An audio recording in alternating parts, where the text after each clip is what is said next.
आऊज़ु बिल्लाहि मिनश शैतानिर रजीम बिस्मिल्लाहिर रहमानिर रहीम इन्नल्लाहा व मलाइकतहु युसल्लूना अलन नबी या अय्युहल्लज़ीना आमनू सल्लु अलैहि व सल्लिमू तस्लीमा अल्लाहुम्मा सल्लि अला सय्यिदिना व नबिय्यिना व शफीयना व मौलाना मुहम्मद व अला आले मुहम्मद व बारिक वसल्लिम।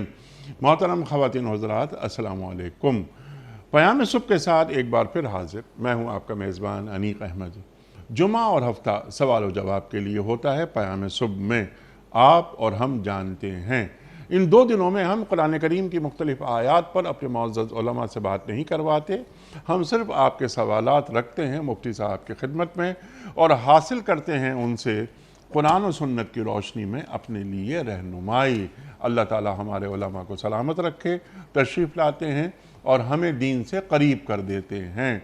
ख़वातीन हज़रात, कुछ सवालात हम पाकिस्तान के मुख्तलिफ़ शहरों में खड़े होकर तैयार करते हैं, वीडियो क्वेश्चंस होते हैं, वो भी हम रखते हैं मुफ्ती साहब की खिदमत में। आज के हमारे मुअज़्ज़ज़ मेहमान मोहतरम मुफ्ती इरशाद अहमद एजाज़ साहब। ख़वातीन हज़रात, मुफ्ती इरशाद अहमद एजाज़ साहब अब डॉक्टर मुफ्ती इरशाद अहमद एजाज़ साहब हो चुके हैं। अल्हम्दुलिल्लाह अल्हम्दुलिल्लाह।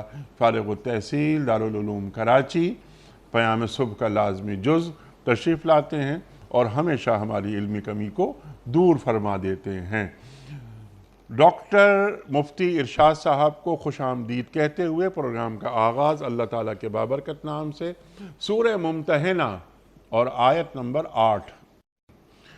आऊज़ु बिल्लाहि मिनश शैतानिर रजीम बिस्मिल्लाहिर रहमानिर रहीम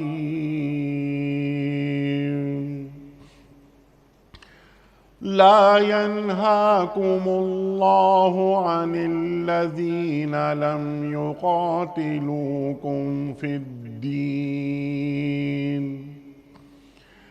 लम युक़ातिलूकुम फ़िद्दीन वलम युख़रिजूकुम मिन दियारिकुम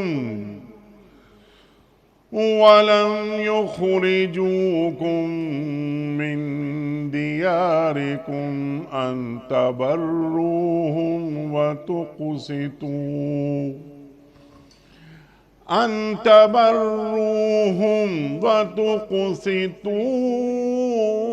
इलैहिम इन्नल्लाहा युहिब्बुल मुक़सितीन। सदक़ल्लाहुल अज़ीम। अल्लाह तुम्हें इस बात से नहीं रोकता कि तुम उन लोगों के साथ नेकी और इंसाफ का बर्ताव करो जिन्होंने दीन के मामले में तुमसे जंग नहीं की है और तुम्हें तुम्हारे घरों से नहीं निकाला है। अल्लाह इंसाफ करने वालों को पसंद करता है। ख़वातीन हज़रात, मुफ्ती इरशाद साहब की खिदमत में आज के प्रोग्राम के हवाले से पहला सवाल। मुफ्ती साहब, ये क्या किस्तों पर बकरा लिया जा सकता है? अब्दुल शकूर साहब हैं कोयटा से। बिस्मिल्लाहिर्रहमानिर्रहीम नहमदु व नुसल्ली अला रसूलिहिल करीम अम्मा बाद। किस्तों पर जानवर की जो ख़रीदारी है वो शरन दुरुस्त है और उसका तरीक़ाकार ये होगा कि एक शख्स से मसलन इन्होंने बकरा ख़रीदना है तो इन्होंने जाकर जो बकरे का मालिक है उससे भाव ताव करके तय किया कि ये बकरा कितने का है। फ़र्ज़ करें उसने कहा कि ये 20,000 का है तो उन्होंने कहा मैं 5-5 हज़ार की 4 किस्तें तुम्हें दूंगा। अभी 5,000 ले लो, अगले महीने 5,000, उससे अगले महीने 5, उससे अगले महीने 5। ये सौदा तय करके ये बकरा ले आते हैं अपना, ठीक है, और बाद में ये किस्तें अदा कर देते हैं। तो शरन ये दुरुस्त है, इसमें कोई हर्ज की बात नहीं है। चूँकि बकरा हो या कोई और जानवर हो, गाय हो, बकरा हो, जो भी हो, या इस्तेमाल करने की, बरतने की कोई भी चीज़ है या इस्तेमाल करके ख़त्म हो जाने वाली कोई भी चीज़ है जिसे हम कंज्यूमेबल कहते हैं, उनको भी किस्तों पे ख़रीदा जा सकता है। और वो चीज़ें जो बरतने के बाद बरकरार रहती हैं जिन्हें ड्यूरेबल कहते हैं, उनको भी किस्तों पे ख़रीदा जा सकता है। बस किस्तों में ख़रीदने की जो शरई तरीक़ेकार है उनको पूरा कर दें, शर्त को कि जो भी सौदा है, कीमत है, वो तय कर लें और जो अदायगी का जो शेड्यूल है वो तय कर लें। ठीक है। और फिर वो जानवर को जो ले आते हैं फिर अपने इस्तेमाल में ले आएँ, चाहे वो उसको ज़िबा करना हो या अपने पास पालना हो, जो भी करना हो शरन कर सकते हैं, इसमें कोई हर्ज नहीं। ठीक है। अच्छा, किस्तें तमाम अदा अभी नहीं हुई और ईद उल अज़हा का वक्त आ गया है, तो कुर्बानी के बाद भी बकिया किस्तें अदा की जा सकती? जी बिल्कुल, इसलिए कि वो जो इसकी कीमत है वो इनके ज़िम्मे उधार हो चुकी है और वो शेड्यूल के मुताबिक वो उधार अदा करेंगे। तो अगर कोई शख्स जो है वो उधार पर जानवर लेकर ज़िबा करता है तो शरन कोई हर्ज नहीं है, जानवर ज़िबा हो गया उसकी तरफ से, अब उसके ज़िम्मे उसका उधार बाकी है, वो थोड़ा थोड़ा करके अदा करे। हो सकता है कि एक आदमी इस तरह से अदा करे कि अगर फ़र्ज़ करें बकरीद से 2 महीने पहले उसने जानवर ख़रीदा, 2 किस्तें 3 किस्तें बकरीद से पहले अदा कर दी, 1-2 किस्तें बकरीद के बाद भी अदा कर दी, तो शरन इसमें कोई हर्ज नहीं है। क्योंकि जो जानवर की ख़रीदारी का सौदा था, जो उसका जो डीलिंग थी उसकी, वह मुकम्मल हो चुकी थी अपने वक्त पर और शराइत के मुताबिक। अब उसकी सिर्फ जो पेमेंट है अदायगी वो उसको करनी थी, तो वो चाहे थोड़े वक्त में करे, ज़्यादा वक्त में करे, तयशुदा वक्त में करता है तो शरन दुरुस्त है। अच्छा, हाँ, एक बड़ा इसमें एक अहम मसला ये भी हो सकता है, अभी जहन में आई बात कि उसने 10,000 रुपये दे दिए थे, 10,000 बाकी थे बकरे के, अब वो बकिया में डिफ़ॉल्टर हो गया या उसका इंतकाल हो गया, तो वो क्या करें? देखें, वो उसके ज़िम्मे लाजिम है, चाहे वो इंतकाल कर जाए तो उसकी विरासत में से इसको दिए जाएंगे पैसे। ज़ाहिर है कि जब एक आदमी मरता है अच्छा, तो उसकी विरासत में हिसाब लगाते वक्त ये देखा जाता है कि उसके ज़िम्मे लोगों के वाजिब अदा रकूम लाइबिलिटीज़ कितनी है। ठीक है, तो उसमें ये भी शामिल होगा, ये इसका जो वरसा के पास जाके आदमी दावा करेगा कि इनके ज़िम्मे मेरे 10,000 बाकी हैं, वो आप अदा करें। अच्छा, और दूसरी बात है कि अगर वो डिफ़ॉल्ट करता है, भाग जाता है, नहीं देता, तो उसकी भी 2 सूरतें, या तो किसी वजह से भागा है कि हालात ख़राब हो गए, तो उसको भागने के बजाय जायज़ तरीके से रब्ता करके बात करके इस मसले को सेटल करना चाहिए कि भाई मैंने आपके 10,000 देने थे, मेरे घर में ये हालात पेश आ गए, मैं नहीं दे पा रहा हूँ, आप मुझे कुछ मोहलत दे दें। और अगर वो डिफ़ॉल्टर का मतलब है कि वो कोई धोखा देकर और पैसे लेकर भागा है, तो वो तो वैसे भी शरन भी जुर्म है, कानूनन भी जुर्म है, उसके ख़िलाफ़ जो है वो कार्रवाई की जाएगी कानूनी, इसको पकड़ा जाएगा और पकड़ने के बाद उससे पैसे लेकर इस आदमी को दिलाई जाएंगे। तो ये इसका सादा तरीका है। सादा तरीका है। अब्दुल शकूर साहब का एक और सवाल है कि मेरे प्लॉट पर ज़कात 1 लाख रुपए बनती थी, मेरे पास 50,000 रुपये थे, मैंने 50,000 रुपये ज़कात दे दी, अब जो 50,000 रुपये बाकी हैं ज़कात के, क्या वो मैं पूरे साल किस्तों में अदा कर सकता हूँ? देखिए, ज़कात के बारे में एक उसूल याद रखें, खुसूसन आजकल के हालात में कि जब ज़कात लोगों के पास 3-4 लाख 5 लाख रुपए ज़कात बन जाती है ज़ेवरात वगैरह मिलाकर, और इतना कैश नहीं होता लोगों के पास, यानी नकद रकम इतनी नहीं होती जी। तो अगर किसी शख्स की मिसाल के तौर पे एक साहब है जिन्होंने प्लॉट लेके रखा है, उस प्लॉट के ऊपर इनकी 2 लाख 3 लाख 4 लाख ज़कात बनती है, तो रमज़ान के महीने में जहाँ और अखराजात इनकी ज़िम्मे हैं, ईद का भी है, तो उसी महीने में फ़र्ज़ करें वो ज़कात निकालते हैं, तो उनके लिए यकमुश्त 4 लाख 6 लाख रुपए निकालना मुमकिन नहीं। जैसे इनको उन्होंने बताया कि लाख रुपए ज़कात बनती थी, मैं यकमुश्त नहीं निकाल सका, तो जो वो उस वक्त निकाल सकते हैं वो निकाल दें, और उसके बाद जो बकिया रकम है जी, उसको भी वो इसी साल के दौरान निकालें, अगला रमज़ान आने तक, अगर उससे पहले। से, और 2 शर्तें हैं इसमें। अच्छा, पहली शर्त तो ये कि इसको बिला वजह में लंबा ना करें कि चलो भाई 50,000 बाकी हैं तो मैं 12 महीने में दूंगा, यूँ ना करें, बल्कि अगर 2 महीने में दे सकते हो 2 महीने में दें, 3 में दे सकते हो 3 में दें। और दूसरी शर्त है कि इतनी तवील मुद्दत ना करें कि अगला ज़कात का पीरियड शुरू हो जाए, तो कोशिश करें उससे पहले पहले दें, और जितनी कम मुद्दत में दे सकते हैं दें। सिर्फ ज़कात की एक सूरत ऐसी है जिसके बारे में आजकल उलमा फतवा देते हैं कि उसकी इजाज़त है, वो ये है कि एक शख्स ने ज़कात के पैसे निकाले और वो ऐसे ख़ानदानों की मदद करता है कि जिन ख़ानदानों की माहवार ज़रूरतें, मसलन घर का किराया देना है, बच्चों की स्कूल की फ़ीस देनी है ख़ानदान को, अभी उस ख़ानदान को हर महीने 50,000 रुपये 25,000 रुपये ज़कात की मद में देता है ताकि वो अपना किराया भी अदा करें, बच्चों की फ़ीसें भी। अब इनको मालूम है कि अगर मैंने यकमुश्त पैसे दिए तो यकमुश्त पैसे इस्तेमाल में आ जाते हैं, लोगों के खा पी जाते हैं, तो बजाय यकमुश्त देने के वो उनको माहवार हर महीने देते हैं। तो बाद दफ़ा ऐसा होता है कि एक आदमी की ज़कात है और वो ज़कात के पैसे किसी ख़ानदान को 25,000 रुपये महीने दे रहे हैं, तो 3 लाख रुपए इनको जा रहे हैं, तो आखिरी ज़कात जब वो दे रहे होंगे तो 12वें महीने में दे रहे होंगे, क्योंकि हर महीने दे रहे हैं। तो इसकी इजाज़त है या नहीं, तो उलमा लिखते हैं हमारे यहाँ, वो इसकी इजाज़त देते हैं, और उसकी वजह ये है कि इस तरह ज़कात किस्तों पे देने में या ताख़ीर से देने में दरअसल लेने वाले की मसलहत का ख्याल है। देने वाले के लिए तो कोई मुश्किल नहीं है, वो तो चाहे तो वो 2 महीने में दे दे, लेकिन जो लेने वाला है उसकी मसलहत का ख्याल रखते हुए अगर आप ड्यूरेशन लंबा करते हैं तो शरन उसकी इजाज़त है। लेकिन इस सवाल में चूँकि इनकी देने वाले के मुकाबले अपनी मसलहत है, तो अपनी मसलहत में फिर इंसान को ये कोशिश करनी चाहिए कि जितनी जल्दी वो अपने ज़िम्मे लाजिम अदा ज़कात को अदा कर दे वो अच्छा है। गैर ज़रूरी तौर पे उसको पूरे साल पे तक़सीम करके देना या तवील मुद्दत में अदा करना, ये कोई बहुत ज़्यादा अच्छी चीज़ नहीं है। लिहाजा इन साहब के लिए बेहतर ये है कि वो अगले रमज़ान से पहले दें, और जितनी जल्दी मुमकिन हो, 3 महीने में दे सकते हो 3 महीने में दें, 3 महीने नहीं दे सकते 4 में दे दें, 5 में दे दें, लेकिन गैर ज़रूरी तौर पे अगले रमज़ान तक इसको डिले करें और 10-11 महीने में हर महीने थोड़ा थोड़ा दें, तो ऐसा ना करें।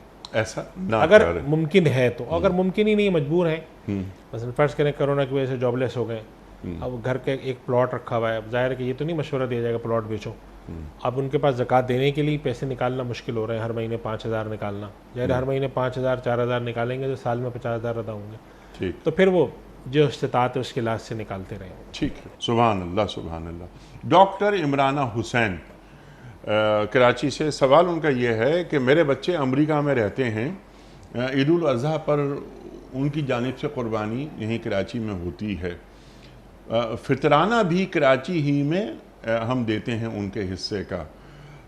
अब सवाल यानी कन्फ्यूजन उनका ये है कि उनका फितराना हम देते हैं पाकिस्तानी रुपयों में, रहते वो अमेरिका में हैं, तो क्या उनका फितराना भी डॉलर्स में दिया जाएगा या पाक रुपीज़ में दिया जाएगा?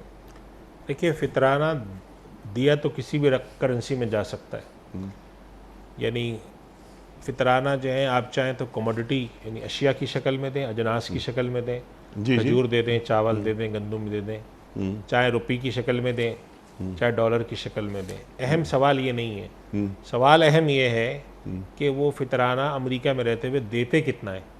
पाकिस्तान नहीं, वो नहीं देते, नहीं, मैं यही बात कर रहा हूँ ना, उनकी तरफ से जो दिया जाता है वो पाक रुपीज़ में दे देते हैं। नहीं, मैं अर्ज़ तो करूँ बात अपनी पूरी। हाँ। उनकी तरफ से जो दिया जाता है फितराना, वो अमेरिका के हिसाब से दिया जाता है या पाकिस्तान के हिसाब से?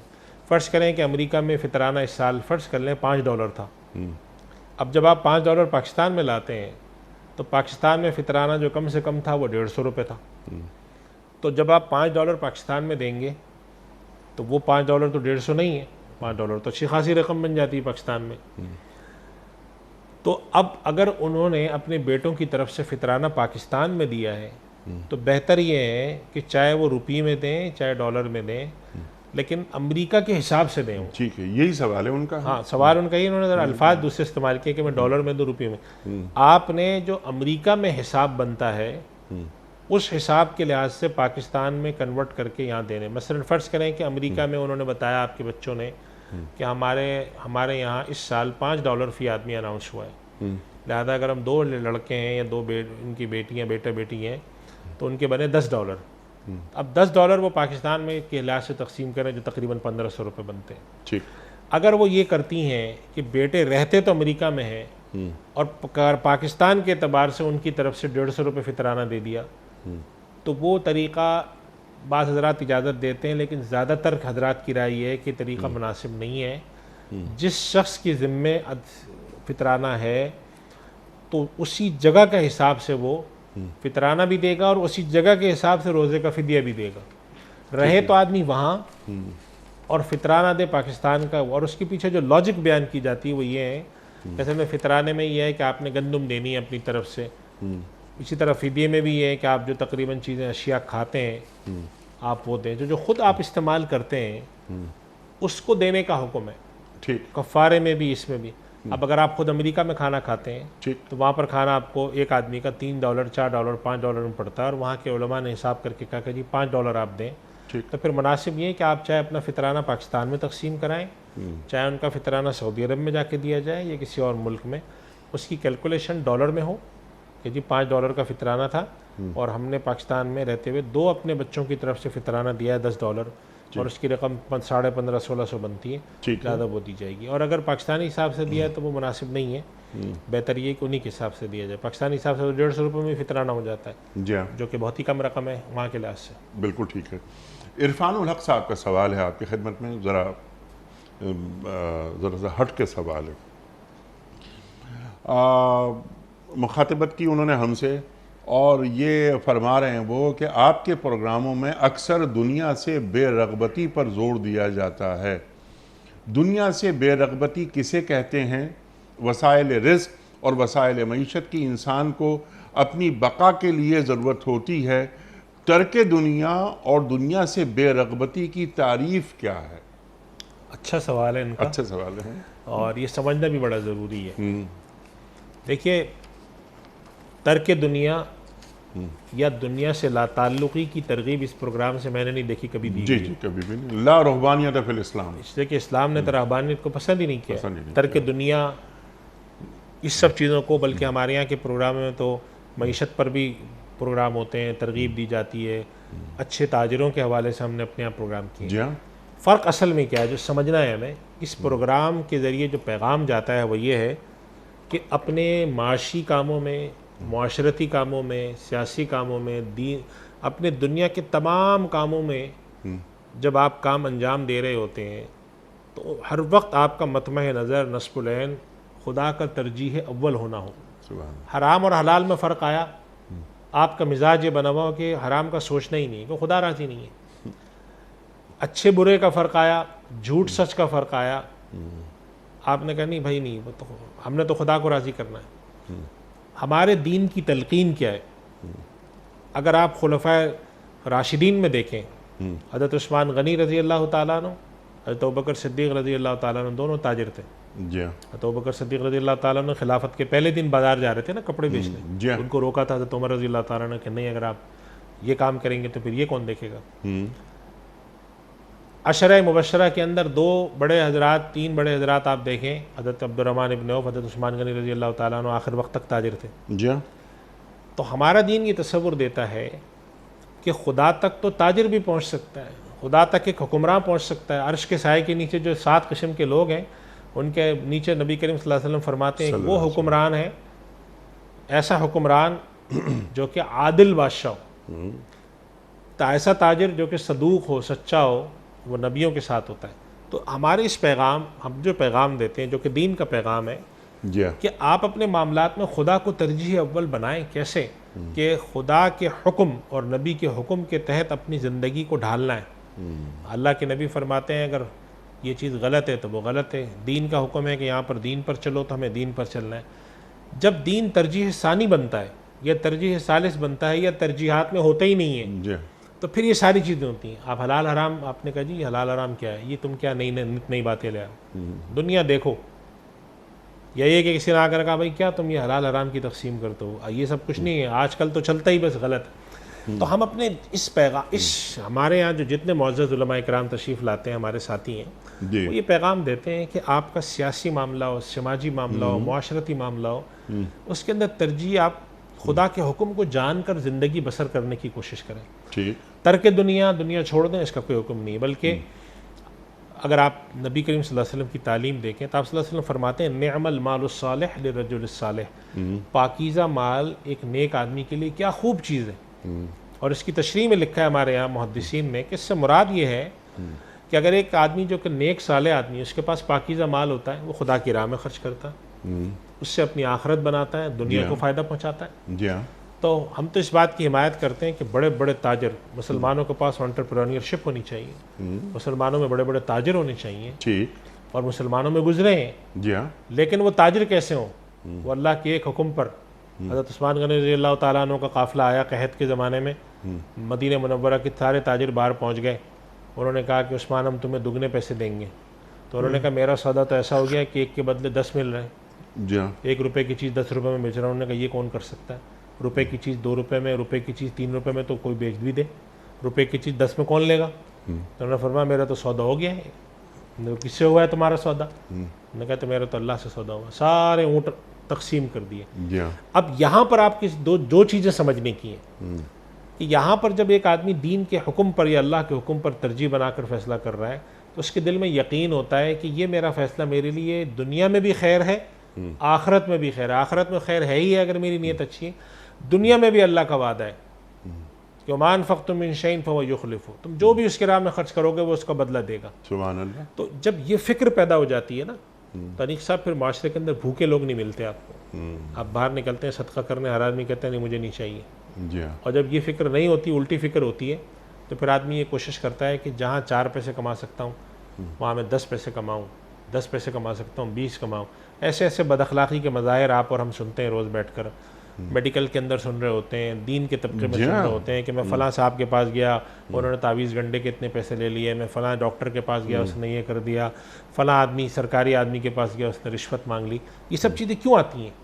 इसलिए आती हैं कि खुदा तरजीह सानी और तरजीह सालिस या बसा औक़ात तरजीहात की फ़हरिस्त से ही बाहर होता है। अल्लाह सिर्फ़ और सिर्फ ये पैगाम अल्लाह ताला हमारे अंदर भी ये चीज़ पैदा करे, हम यही पैगाम सारे हमारे यहाँ इस प्रोग्राम का आज से 10-11 साल से यही खुलासा है कि खुदा को अपनी तरजीहात में डालें।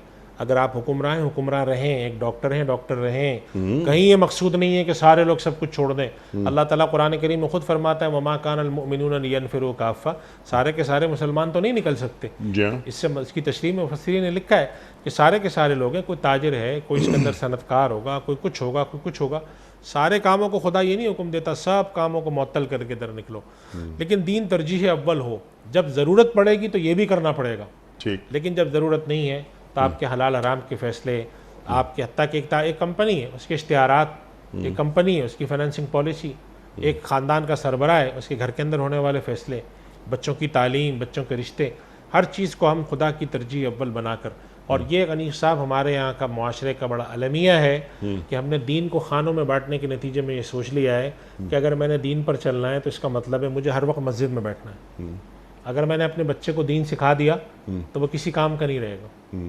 आप ये कहें कि मेरा बच्चा यूनिवर्सिटी का भी पढ़कर आया हुआ हो, मेरा बच्चा बेहतरीन चार्टर्ड अकाउंटेंट हो, पाकिस्तान की बेहतरीन यूनिवर्सिटी से पढ़ा हुआ, बेहतरीन इंजीनियर है, बेहतरीन है, लेकिन दीन की बुनियादी तालीम उसके पास है, कुरान उसने पढ़ा हुआ है, हदीस का फ़हम है, दीन का जो एक मजमूई हमने तवारुस से मनकूल चला आ रहा है, दीन की जो रिवायत है उससे वाकिफ़ है, और उसके मिजाज में दीन है, खुदा दोस्त है, खुदा शनास है, खुदा बेजार नहीं है, खुदा से लड़ने वाला नहीं।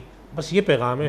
और इससे आगे की चीज़ दीन का मुबल्लिग है, दाई है, वो अपनी फील्ड में दाई है। अल्लाह अगर वो एक आदमी बैंकिंग में है तो उसमें दाई है, वहाँ जाकर वो अखलाकियात पैदा कर रहा है, वो चीज़ पैदा कर रहा है। ये असल पैगाम ये है। बदकिस्मती से जो मैं कह रहा हूँ ना, दीन को जब हमने खानों में बांटा और एक पैगाम रियासत में पूरे हमने अपने मुल्क के अंदर मिल्लत में ये पैगाम घुमा दिया, लोगों के अंदर रचा बसा दिया कि अगर तुमने इस आदमी को दीन पढ़ाया, ठीक, अगर तुमने इसको कुरान पढ़ा दिया, बस समझो नाकारा हुआ, बस और ये गया बस। हालांकि अगर हम आज अपने मुसलमानों की 400 साल 500 साल पुरानी तारीख पढ़ें, मुसलमान दुनिया की सबसे ऊंची तहजीब थे और साथ साथ दीन भी था उनमें। बड़े बड़े हम अपने साइंटिस्ट और ताजरों को, बड़े बड़े लोगों को देखते हैं। और आज भी अनीक साहब आप जब हम घूमते हैं तो बड़े बड़े हमारे यहाँ से माहिरीन मिलते हैं, अपनी फील्ड के माहिर हैं, बड़े दीनदार हैं, दीन के फैसले उनके यहाँ गालिब हैं।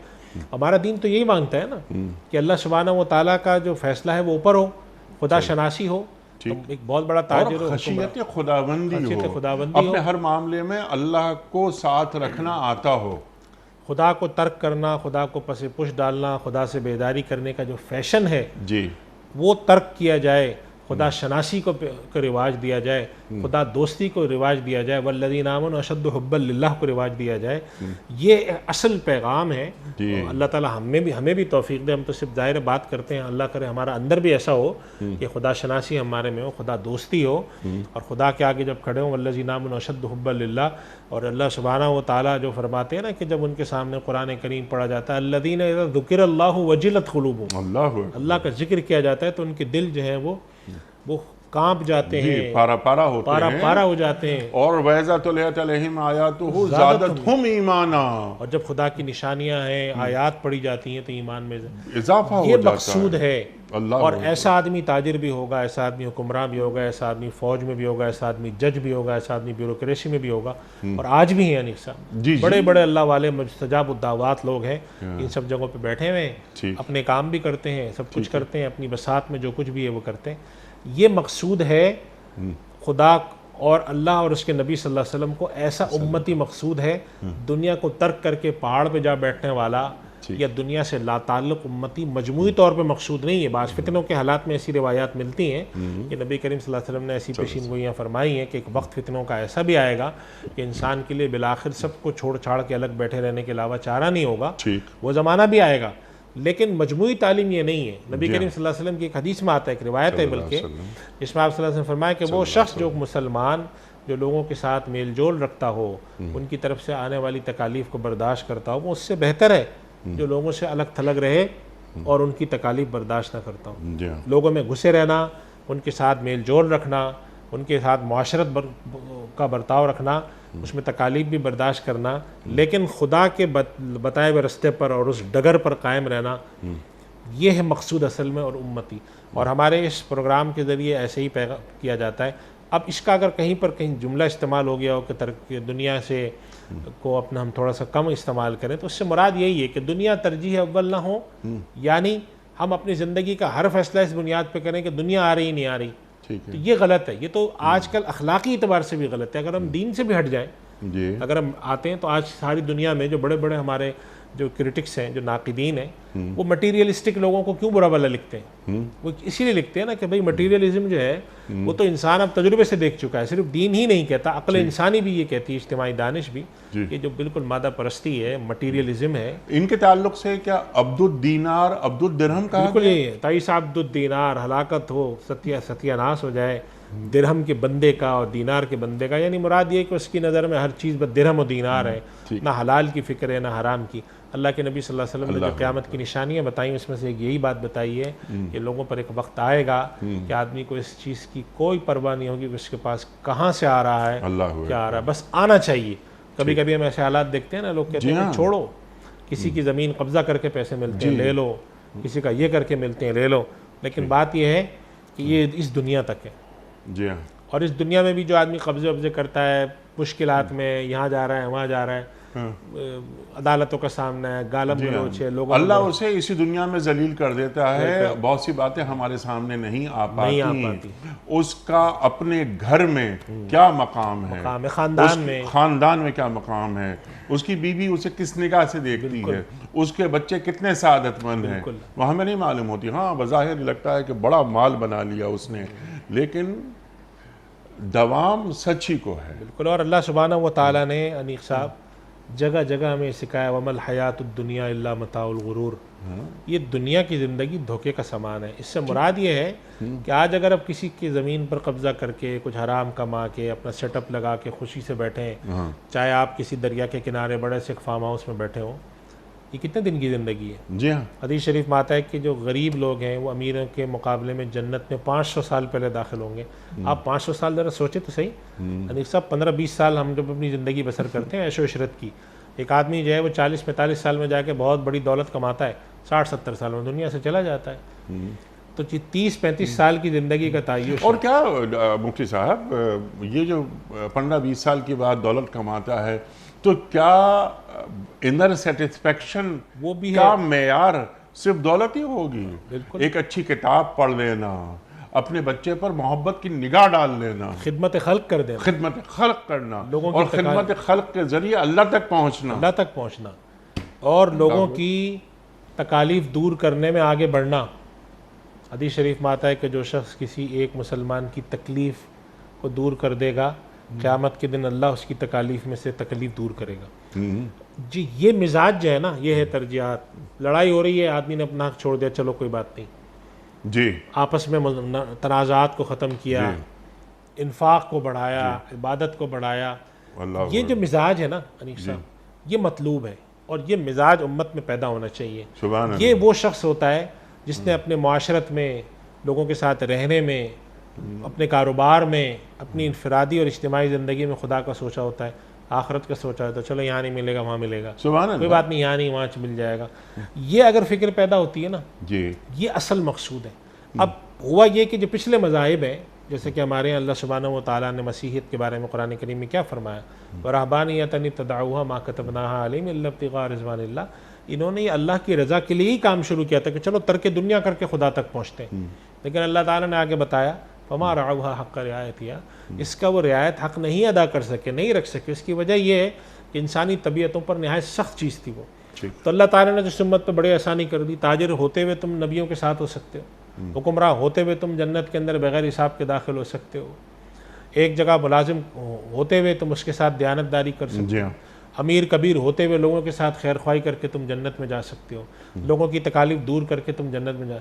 तो हमारा दीन, इस वजह से हमारे दीन के बारे में अल्लाह सुब्हानहू व तआला ने जो फमा जअला अलैकुम फिद्दीन मिन हरज कहा कि हमारे दीन के बारे में अल्लाह के नबी सल्लल्लाहु अलैहि वसल्लम फरमाया दीन युस्र, उससे मुराद ये कि दीन की इतनी जिहात हैं कि आप जिस जिहत पे भी चाहें, आपके लिए कोई ज़रूरी नहीं कि आप अपना तिजारत छोड़कर आकर सही बुखारी और कुरान शरीफ की तफसीर ही पढ़ाएं। अपनी ज़िंदगी को मजमूई तौर पे हलाल हराम के दायरे में रखें, इबादत पूरी करें और जो अल्लाह ने आपको वसाइल दिए हैं उसके ज़रिए जन्नत तक जाने की कोशिश करें। ये बहुत है। और वो जो बात आपने कही कि चलते फिरते दाई हों, औलाद को और इन सब को अल्लाह तक पहुँचाने की फ़िक्र हो, और इस बात की फ़िक्र हो कि भाई मेरी जो औलाद है, और जो अल्लाह सुब्हानहू व तआला फरमाते कू अनफुसकुम व अहलीकुम नारा, अपने आप को और अपने घर वालों को जहन्नम की आग से बचाओ, इसकी कोशिश करके मैं जाऊँ। और अल्लाह के आगे फिर महाज़र जहाँ परवरदिगार अपनी इनफरादी इज्तिमाई ज़िंदगी में मैं ये करके लाया हूँ, कोशिश तो मैंने की है लेकिन ख़ताकार हूँ, तो मुझे माफ़ भी फरमा दे। ये बंदा जो है, ये बंदा मोमिन, ये एक मकसूद है नबी करीम सल्लल्लाहु अलैहि वसल्लम का, वो तैयार करना, उसके लिए तरगीब देना मकसूद है। तर्क दुनिया से ला ताल्लुक़ी, दुनिया को बिल्कुल पीछे छोड़कर खुदा तक जाना, ये हमारे दीन का मॉडल है ही नहीं। ठीक है, सुभान अल्लाह सुभान अल्लाह सुभान अल्लाह सुभान अल्लाह। बस अपने और अल्लाह के दरमियान दुनिया की मोहब्बत को नहीं लाना, ये बस तरजीह अव्वल अल्लाह और बस अल्लाह। मुफ्ती साहब, वीडियो क्वेश्चंस। पहला सवाल मुफ्ती साहब के लिए। सवाल मुफ्ती साहब से मेरा ये है कि जिन लोगों को कब्र नसीब नहीं होती, उनसे कब्र का हिसाब या अजाब कैसे लिया जाए? जनाब वाला। देखिए अनिक साहब, कब्र नसीब ना होने से पहले बात तो ये समझे कब्र किसे कहते हैं।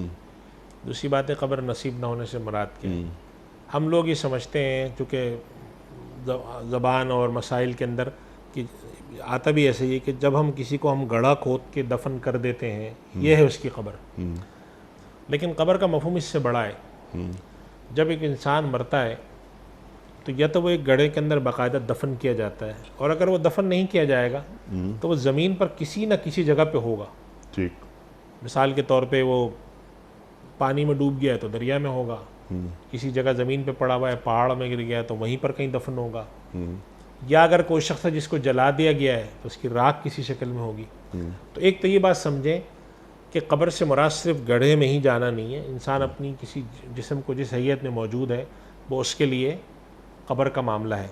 अच्छा। दूसरी जो अहम बात है वो ये समझें कि कब्र की एक ज़ाहिरी सूरत है जो हमारे सामने होती है ना। हम लोग हैं, गड़ा खोदा, दफन किया, उसके ऊपर एक छोटी सी हमने वो बना दी, तावीज़ बनाया, उसके ऊपर हमने पानी डाल दिया, पौधा लगा दिया, फूल डाल दिया।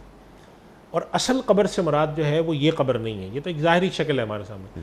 असल कब्र से मुराद जो है वो बरज़ख की ज़िंदगी, जिसके लिए कुरान करीम में कहा गया वमिन वराइहिम बरज़खुन इला यौमि युबअसून, कि मौत के बाद, क़यामत के बाद में जब उठाए जाएंगे उससे पहले तक जो ज़िंदगी है ये बरज़ख की ज़िंदगी कहलाती है।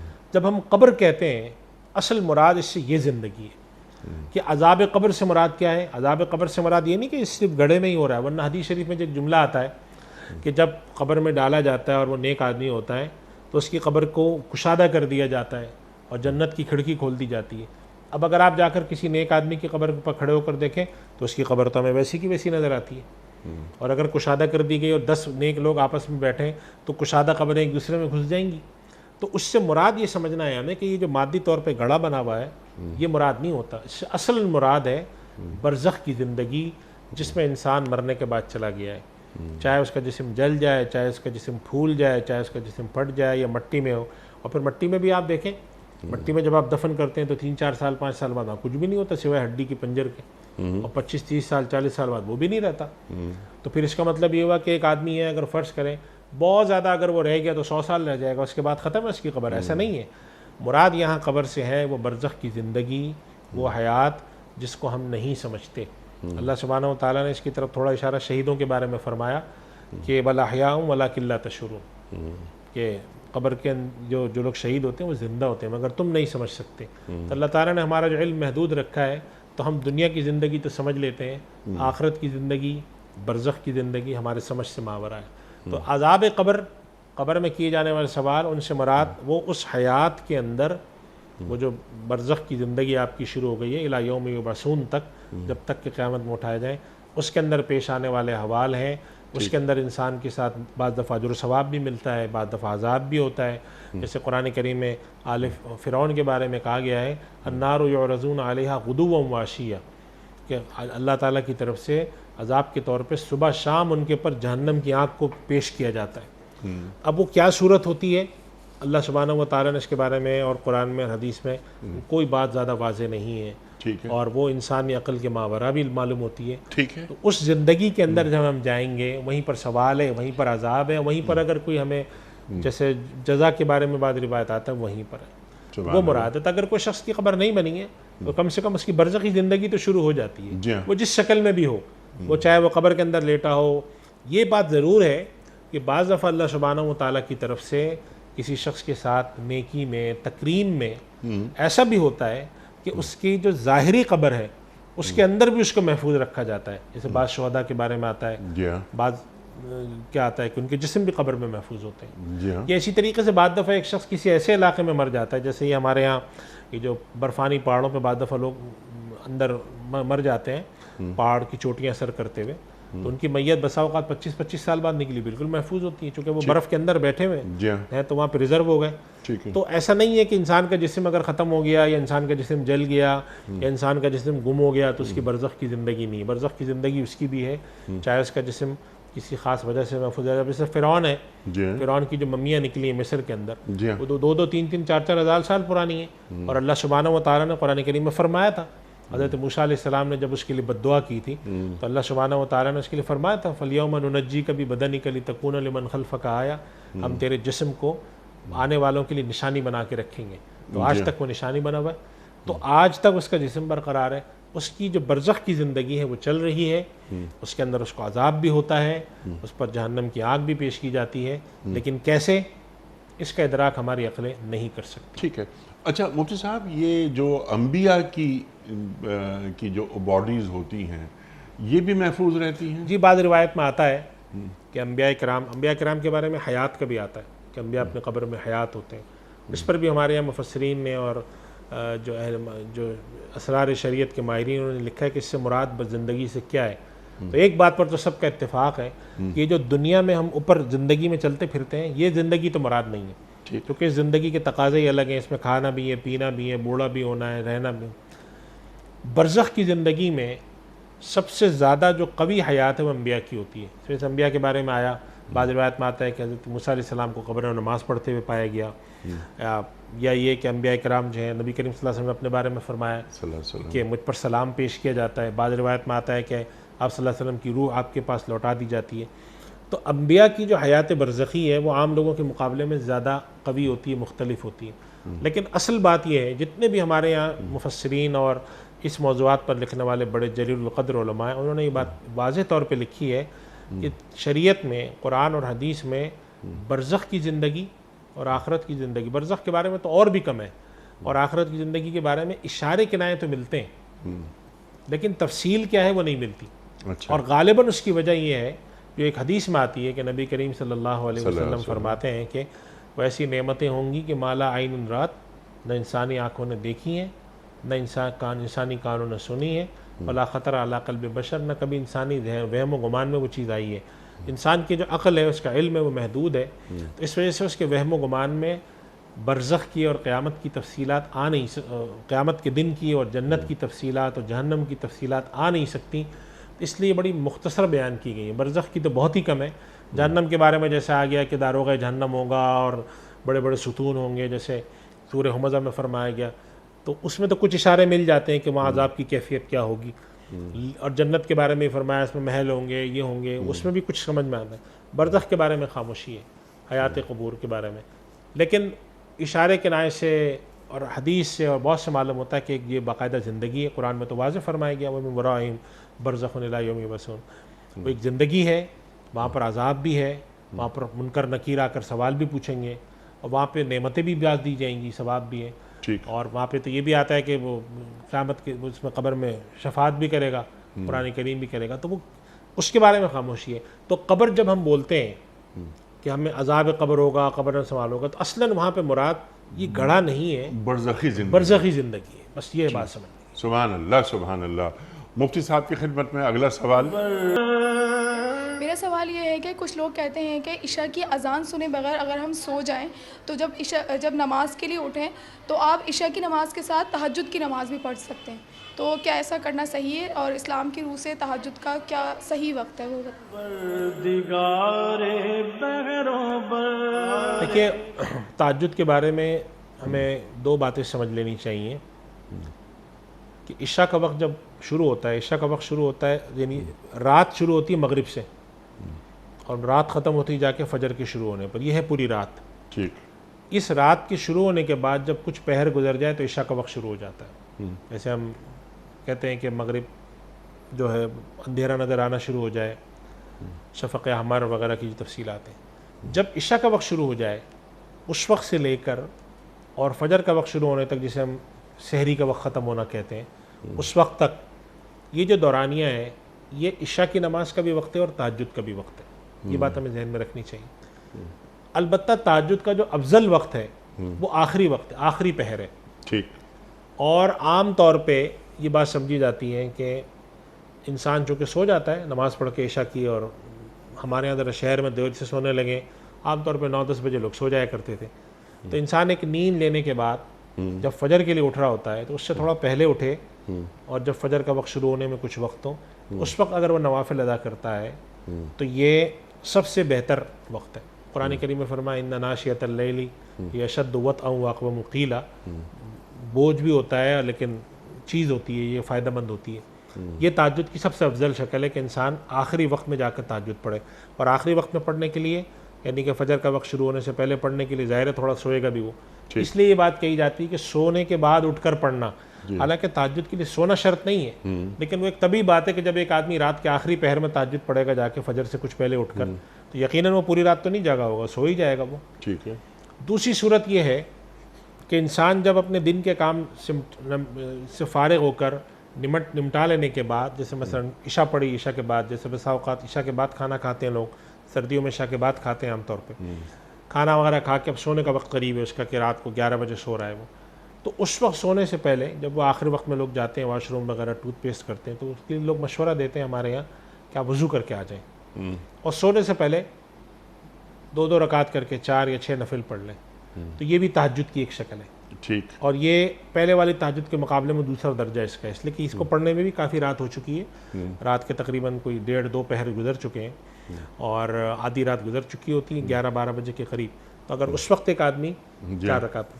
तीसरी सूरत हमारे हजरात ने लिखी है कि अगर कुछ नहीं हो सकता तो कम से कम इंसान ये कर ले कि जैसे उसने इशा की नमाज़ पढ़ी और इशा के बाद नवाफिल अदा कर रहा है तो 2 और 4 रकात को उसने मज़ीद अदा कर ली इस नियत से कि चलो तहज्जुद भी हो जाए, शायद मैं ना उठ सकूं या मेरे लिए उस वक्त सोते वक्त मुश्किल हो। जी हाँ। तो उसको अगर वो इस नियत से पढ़ता है तो उस पर भी इंशाअल्लाह तहज्जुद का ठीक है। लेकिन इसका तीसरा दर्जा है, ये कम से कम दर्जा है। ठीक है। लेकिन बहरहाल अफजल है। इन्होंने जो कहा है ना कि एक मशहूर है अगर वो सो गया इशा से पहले तो उसको फिर तहज्जुद पढ़नी चाहिए, ये बात जो है इस वजह से लोगों ने एक मशहूर कर दी है। शरन कोई लाजिम नहीं है। फ़र्ज़ करें कि एक आदमी मगरिब के बाद सो गया और वो उसने रात को 10 बजे उठा, इशा पढ़ी, तो तहज्जुद भी लाजमी है पढ़ना, ऐसा कुछ नहीं है। अच्छा। कोई ज़रूरी नहीं। एक मशवरा हमारे यहाँ बुजुर्ग ये देते थे, हमारे बड़े सिखाते थे कि जब तुम सो ही गए हो और इशा की नमाज़ तुम मस्जिद में नहीं पढ़ सके हो और थोड़ा ताख़ीर से उठ रहे हो तो बेहतर ये है कि इसके साथ 4 रकात तुम पढ़ भी लो, इसलिए कि तुम्हें सो के भी नींद लेकर उठ चुके हो तो तुम्हें अजर सवाब भी ज़्यादा मिलेगा। ठीक। लेकिन इससे कोई लाजिम नहीं होती तहज्जुद। तो इन दोनों बातों को अलग अलग समझना चाहिए कि सो जाने से तहज्जुद लाजिम नहीं होती। ठीक है। लेकिन तहज्जुद पढ़ने के जो 3 औकात हैं उसमें एक तो एक इशा के साथ पढ़ ली जाए, एक इशा के बाद अपना आराम से जब रात को सोने लगे उस वक्त पढ़ ली जाए, और अफजल तरीन शक्ल ये है कि अगर अल्लाह ताला तौफीक दे नींद लेने के बाद आप जब फजर की नमाज से आधा 1 घंटा पहले उठें और उस वक्त 4 रकात 6 रकात तहज्जुद की नफिल पढ़ें, सबसे बेहतर शक्ल वही है। सुभान अल्लाह, सुभान अल्लाह, सुभान अल्लाह, सुभान अल्लाह। अगला सवाल। अस्सलाम वालेकुम मुफ्ती साहब, मेरा सवाल ये है कि अगर किसी शख्स पे कारोबारी क़र्ज़ है तो क्या उस पर क़ुरबानी वाजिब है, और उसके साथ साथ उस पर दीगर ज़िम्मेदारियाँ भी हैं जैसे कि उसकी बेटी की शादी, घर का खर्चा, तो क्या वो इस फ़र्ज़ की अदायगी करेगा या नहीं करेगा? देखिए, इसके बारे में 2 बातें मैं अर्ज़ करता हूँ। एक तो ये बात है कि अगर कोई शख्स मकरूज़ इस दर्जे का है कि उसके पास कर्ज़ा ज़्यादा है और उसके पास जो असासे हैं वो उस कर्ज़े के मुकाबले में कम है, तो इसका मतलब है कि पूरे का पूरा कर्ज़ा में डूबा हुआ है, तो ऐसे शख्स पर कोई माली इबादत फ़र्ज़ नहीं होती। ना हज फ़र्ज़ होता है ऐसे शख्स पे, ना इसके पर ज़कात फ़र्ज़ होती है, ना इस पर क़ुरबानी फ़र्ज़ होती है। ज़ाहिर सी बात है कि वो ख़ुद इतना मकरूज़ कर्ज़ों में डूबा हुआ है तो उसके पर पहले हुक्म है कि वो कर्ज़े अदा करे। एक सूरत ये होती है। दूसरी सूरत एक और होती है, वो ये होती है कि एक इंसान ने कर्जे भी ले रखे हैं, कारोबारी कर्जे भी हैं, कारोबार चल भी रहा है, ठीक, घर के लिए कर्जा ले रखा है, घर भी चल रहा है, अपना एक लाइफ स्टाइल उसने बाकायदा तौर पे रखा हुआ है, उसमें गाड़ियाँ भी हैं, खाना भी है, घर के अंदर खर्चे भी चल रहे हैं। तो ऐसी सूरत में वो कुर्बानी करे ना करे। तो इसके बारे में हमारे यहाँ हजरात, हमारे उलमा की राय ये है आजकल कि अगर एक शख्स अपनी एक नॉर्मल ज़िंदगी बसर कर रहा है और मखरूज तो है, लेकिन अपने साथ एक आम ज़िंदगी बसर कर रहा है और कारोबारी कर्ज़ों की नौयत ऐसी नहीं है कि उसके पूरे ज़िंदगी के सारे असासों को ढांपे हुए हों, जी हाँ, कर्ज़े हैं भी या नहीं भी हैं, चल भी रहे हैं, फिर ऐसे शख्स को कुर्बानी तर्क नहीं करनी चाहिए।